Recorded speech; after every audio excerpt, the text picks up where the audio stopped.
Have you ever wondered what it would take to convince the most powerful ruler on earth to release an entire nation of slaves? What kind of force could shake the foundations of an empire so thoroughly that a pharaoh would literally beg his captives to leave?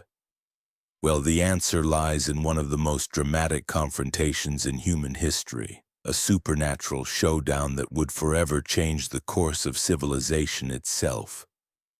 Picture this: Moses, a shepherd turned prophet, standing before the golden throne of Egypt's Pharaoh with nothing but a wooden staff and a divine commission. The odds seem impossible. Egypt controlled the ancient world, their military was unmatched, and their gods were feared across every known land. Yet this humble man dared to walk into the heart of power and deliver an ultimatum that would echo through the ages. Let my people go. But here's what most people don't realize about this story. This wasn't just a political negotiation or a diplomatic crisis. This was spiritual warfare on a scale the world had never witnessed before. Each plague that followed wasn't random destruction. It was a calculated dismantling of Egypt's entire belief system, a systematic defeat of their most sacred deities, one devastating blow at a time. The 10 plagues weren't just miracles, they were messages. Each one targeted specific Egyptian gods, exposing their powerlessness before the God of Israel. The Nile turned to blood, challenging Hapi, the god of the river. Frogs invaded every corner of the kingdom, mocking Heket, their frog goddess of fertility. Gnats swarmed from the dust, overwhelming Geb, the god of the earth itself.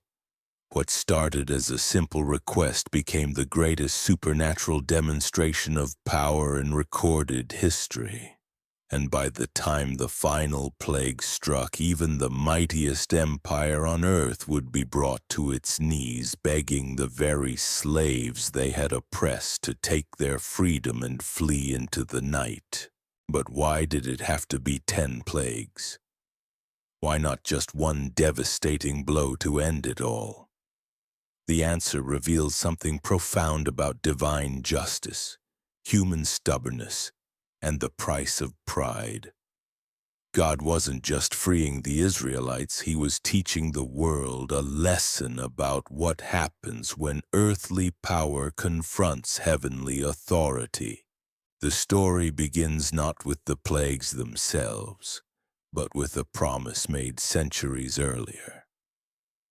God had told Abraham that his descendants would be strangers in a foreign land, enslaved and oppressed for 400 years, but that he would judge the nation that enslaved them and bring them out with great possessions.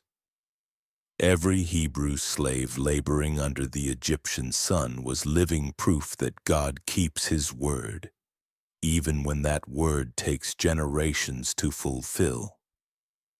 Moses had already experienced the burning bush, already received his commission, already performed signs before the elders of Israel. But standing before Pharaoh was different. This wasn't a shepherd's field or a Hebrew gathering. This was the seat of absolute power, surrounded by magicians, advisors, and the full weight of imperial authority. When Moses and Aaron first approached Pharaoh, they came with a simple request. The Lord, the God of Israel, says, "Let my people go so they may hold a festival to me in the wilderness."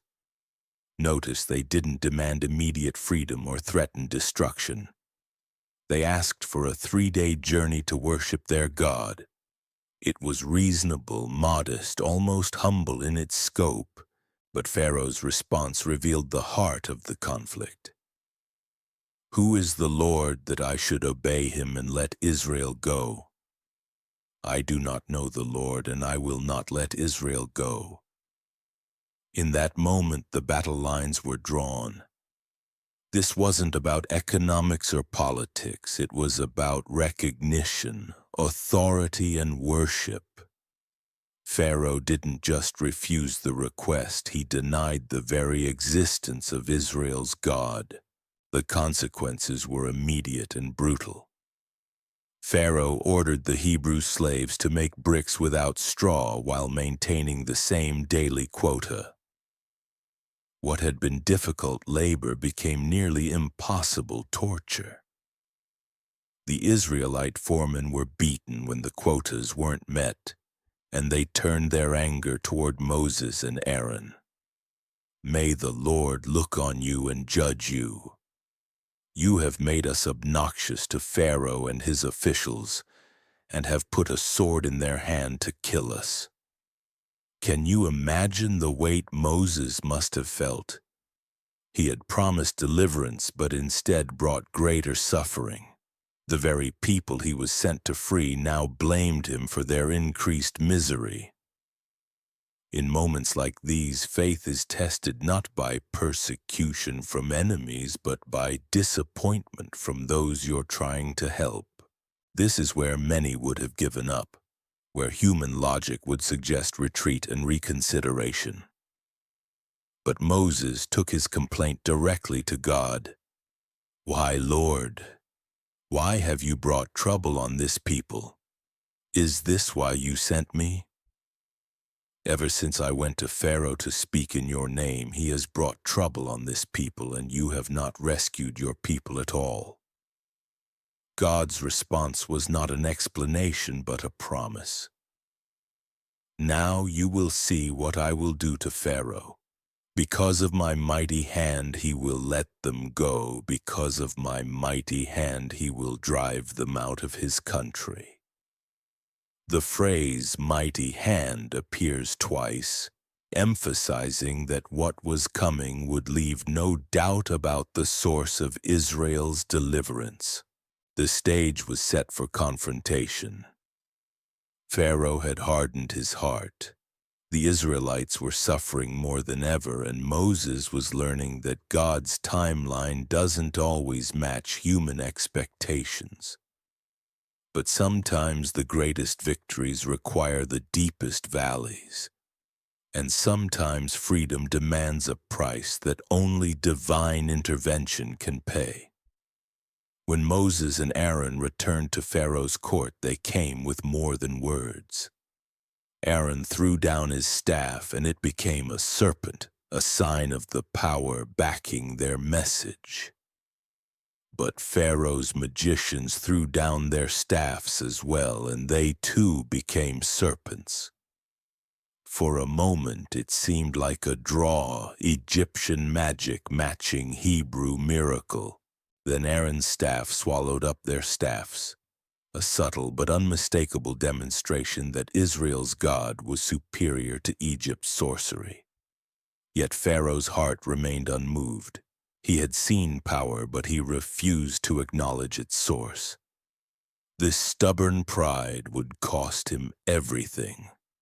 The first plague was about to begin, and with it, a supernatural campaign that would systematically dismantle the greatest empire on earth.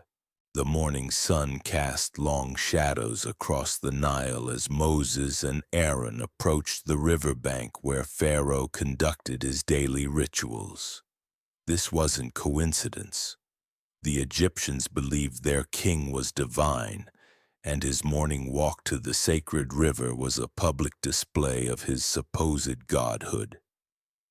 But today, this routine would become the stage for the first act of divine judgment.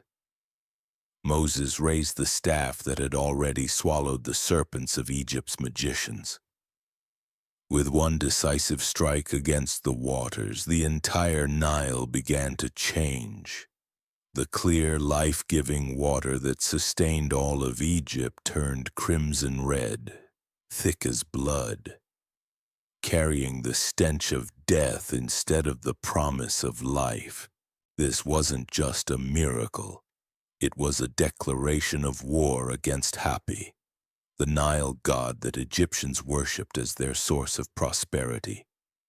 Every drop of blood-red water proclaimed that Israel's God controlled the very foundation of Egyptian civilization. The fish died, the river stank, and for 7 days no one in Egypt could drink from their most sacred source. But here's what makes this story even more remarkable. Pharaoh's magicians managed to duplicate this miracle on a smaller scale, turning water to blood through their secret arts. Yet instead of recognizing the superior power of Israel's God, Pharaoh used this partial success to justify his continued defiance. Pride has a way of twisting even the most obvious evidence into reasons for resistance. When the blood cleared from the Nile, Moses returned with another ultimatum. "Let my people go, or I will plague your whole country with frogs." Again, Pharaoh refused. Again, divine judgment followed. But this second plague revealed something crucial about God's strategy.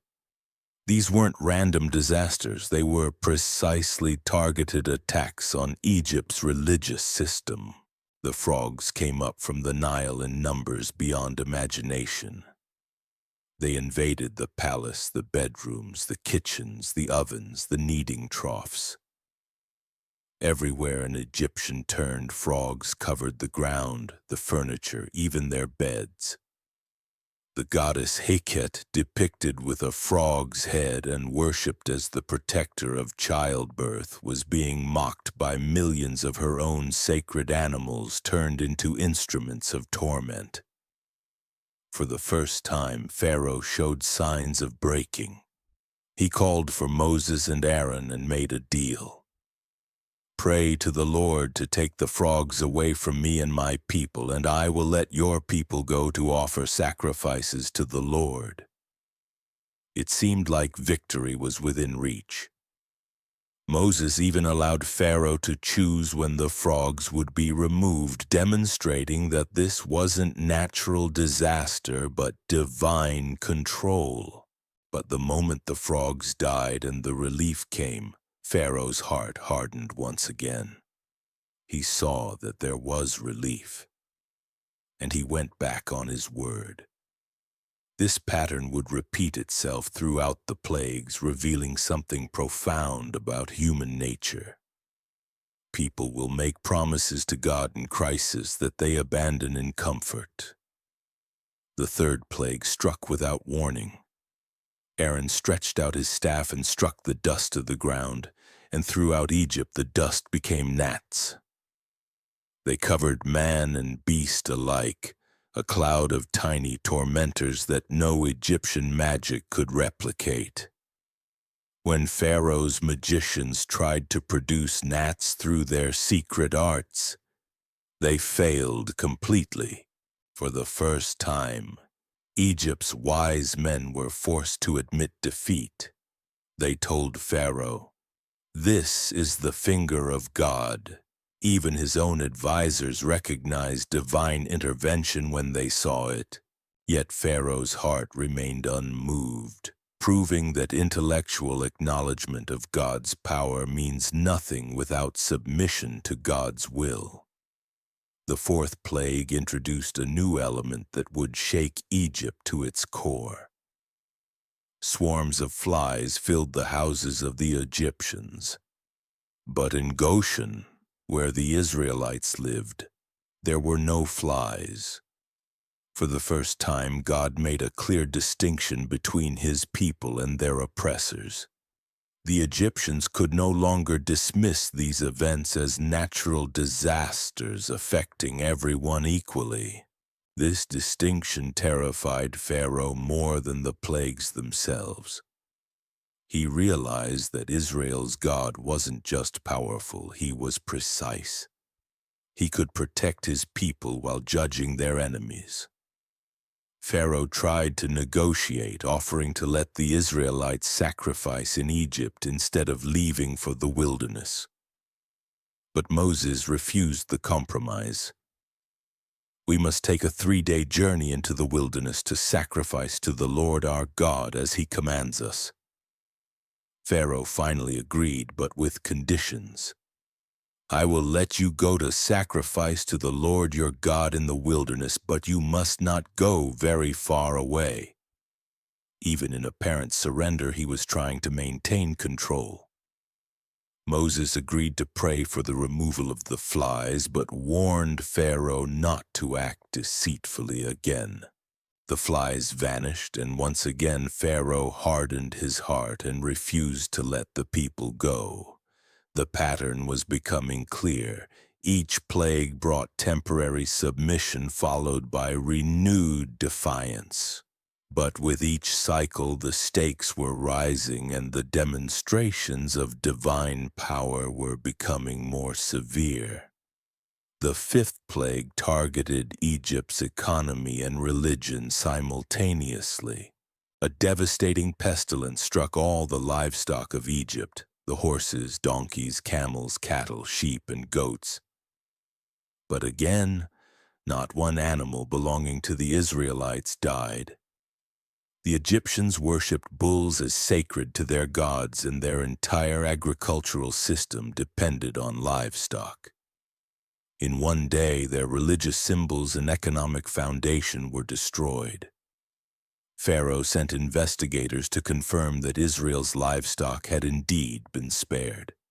The report came back exactly as Moses had predicted. Yet even this undeniable evidence of divine protection and judgment failed to move the king's heart. His pride was costing him everything, but he couldn't bring himself to submit to a God he refused to acknowledge. The sixth plague brought suffering directly to human flesh. Moses and Aaron took handfuls of soot from a furnace and threw it into the air in Pharaoh's presence. As it spread across Egypt, it caused festering boils on people and animals alike. The magicians couldn't even stand before Moses because of the boils that covered their own bodies. Human pride was being systematically broken down, one plague at a time. And so we reach the climactic crescendo of this ancient confrontation, a battle between the pride of earthly power and the authority of heaven itself. Through 10 devastating plagues, we witness the systematic dismantling of the greatest empire on earth. Not through military might or political maneuvering, but through divine intervention that left no room for doubt. Pharaoh's stubborn refusal to acknowledge the God of Israel cost him his kingdom, his people, and ultimately his own firstborn son. What began as a simple request for a 3-day journey into the wilderness became the complete liberation of an entire nation. The very slaves Egypt had oppressed for centuries walked away as free people, carrying with them the wealth of their former masters. But this story isn't just about ancient Egypt or the Israelites. It's about what happens when human pride collides with divine purpose. It's about the price of refusing to recognize truth even when that truth is demonstrated with unmistakable power. And it's about a God who keeps his promises no matter how impossible they might seem or how long they take to fulfill. The echoes of "Let my people go" still resonate today, reminding us that no earthly authority can ultimately stand against the will of heaven. Freedom isn't just a political concept, it's a divine gift. And sometimes it takes the most dramatic circumstances to reveal who truly holds the power to grant it. The greatest empire on earth learned this lesson the hard way. The question is, what will we learn from their example?